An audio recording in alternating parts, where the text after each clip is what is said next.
Bismillah ar-Rahman ar-Rahim. Honorable Prime Minister, Ministers, members of the Sri Lankan business community and our visiting businessmen from Pakistan, ladies and gentlemen. First of all, thank the Prime Minister for one of the most enjoyable evenings I had in a long time last night. Partly because, of course, Corona, we never had evenings like that. But it was good to see the cultural show and a really relaxed evening, and not to mention the amount of food that I consumed that I haven't had for a long time. Ladies and gentlemen, my motivation in politics was only one: poverty alleviation. I struggled for way back in almost 25 years ago. I entered politics because I felt that the best way to reduce poverty in our country would be to set up a welfare state. Before entering politics, I had built a cancer hospital in Pakistan. And the only reason to build the hospital was that poor people could not afford the very expensive cancer treatment. So therefore, the idea to have a cancer hospital where a poor person could go in and not worry about the expensive treatment. But during that time when I was building the hospital, I began to realize that in a country of right now 220 million people, the only way you can help the majority of the poor people is if you build a welfare state. And so that was the motivation. And today I must say, I had a very good conversation with the President because I realized that he also was motivated by poverty alleviation. And so the current problem in Pakistan which we face is food inflation. And so we were discussing how to bring down the prices of food items. And so we came up, he told me how he went to China and he actually visited various farms from where he discovered that how the Chinese how they had reduced the gap between the wholesale and the retail. So previously, and in our country right now, what the farmers produce and what that produce is sold in the retail shops, there's a huge gap. And so the Chinese reduced that gap through technology.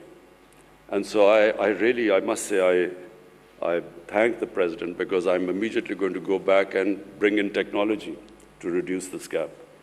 The other way we can reduce poverty is through investment, is through promoting profitability, business. And so that's my second emphasis right now. We have completely changed our policies in Pakistan, which have sadly been there for almost 40 years, where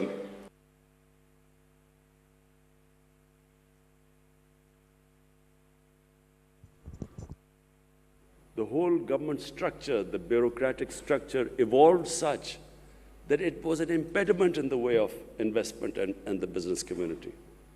So this whole mindset we have been trying to change in the last 2 years and removing all the impediments, which translates into the expression ease of doing business. And we have really improved 28 spots. We've come down. Our ease of doing business has improved according to the World Bank. And so the whole idea is that we generate wealth, and from that wealth we can then spend on the bottom half of our population and lift them up from poverty, which is actually what China did. And China, I must say, one thing I admire about them is that no country in human history has ever taken out almost 700 million people out of poverty in 30 to 35 years. It's never been done before. And so this is something which, your president and I had a long conversation. And of course, I've been emphasizing since we've come into power. So the reason behind backing our businesses, the business community and investment, is that if the final goal is to alleviate poverty, create wealth, alleviate poverty. The third thing you need to create wealth in any country is stability, is political stability, is having good relationship with your neighbors.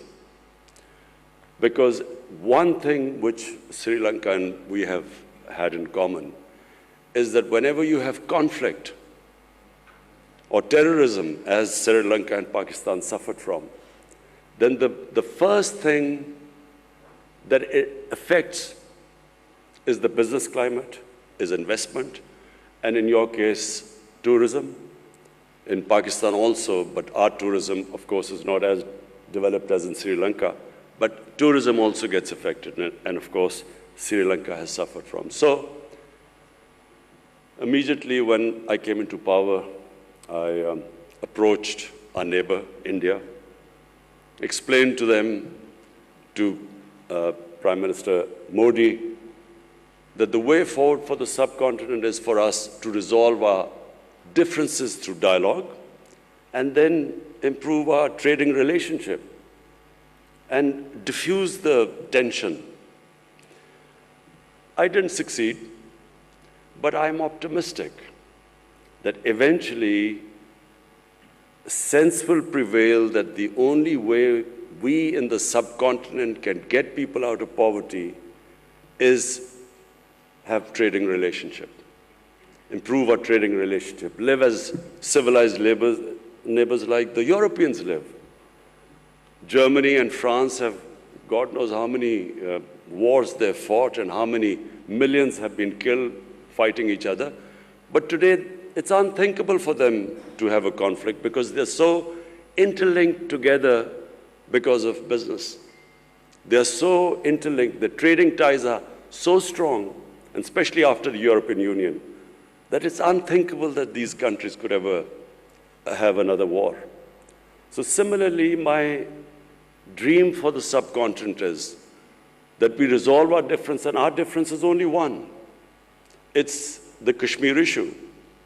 All we want is it to be resolved according to the United Nations Security Council resolution. And this can only be resolved through dialogue.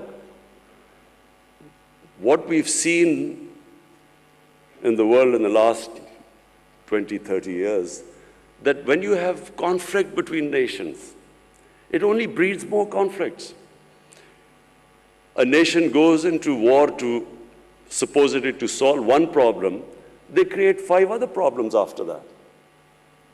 You have a war and the US goes into Iraq to finish off supposedly Al-Qaeda, but then you have ISIS in return.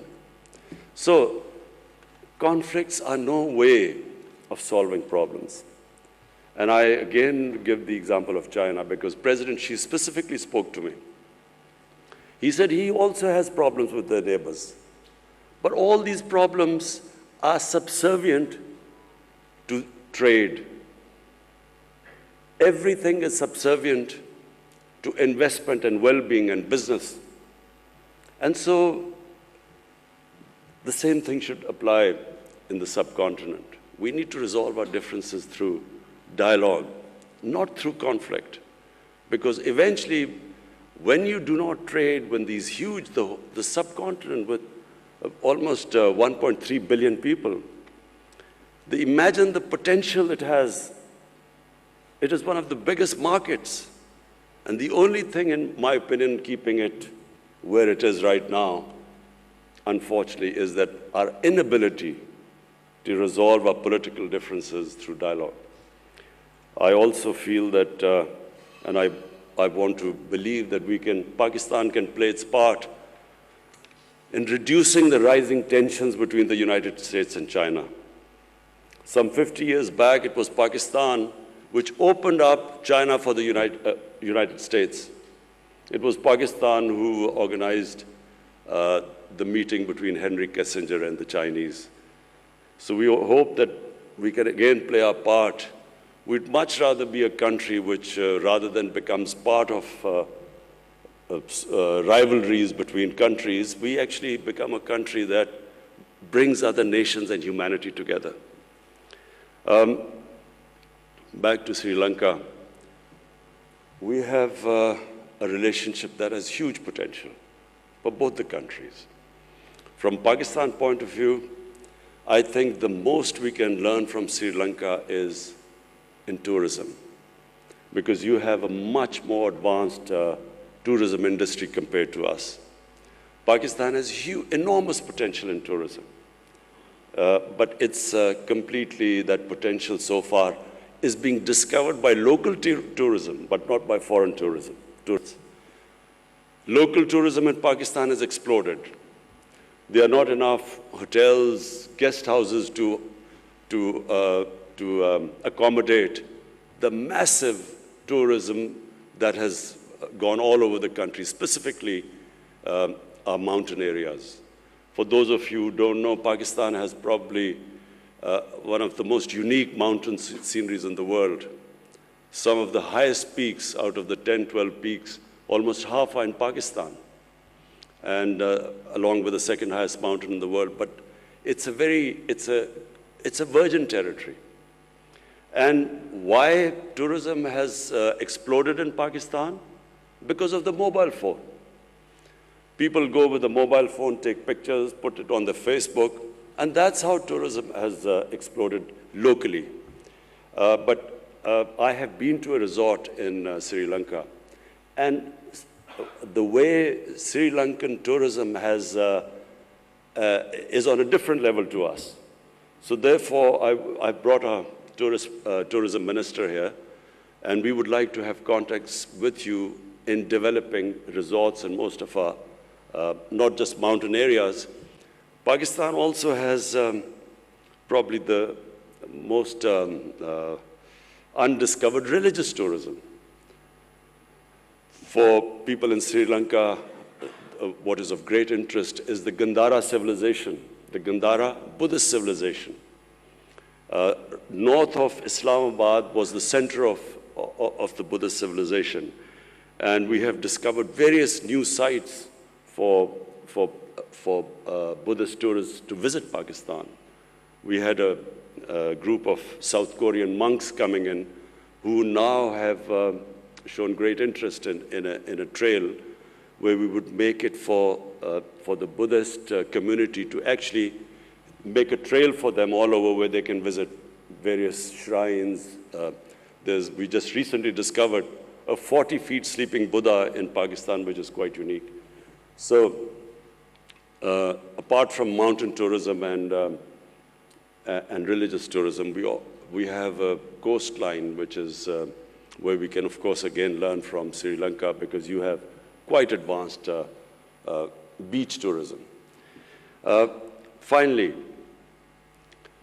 I would like to ask the business community in Sri Lanka to participate in our CPEC project. CPEC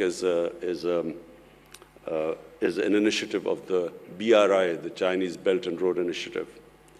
And it opens the opportunity, as our Commerce Minister just mentioned earlier, that it opens the opportunity of Sri Lankan businesses right up to Central Asia. It gives you an opportunity of connecting from Gwadar, which is the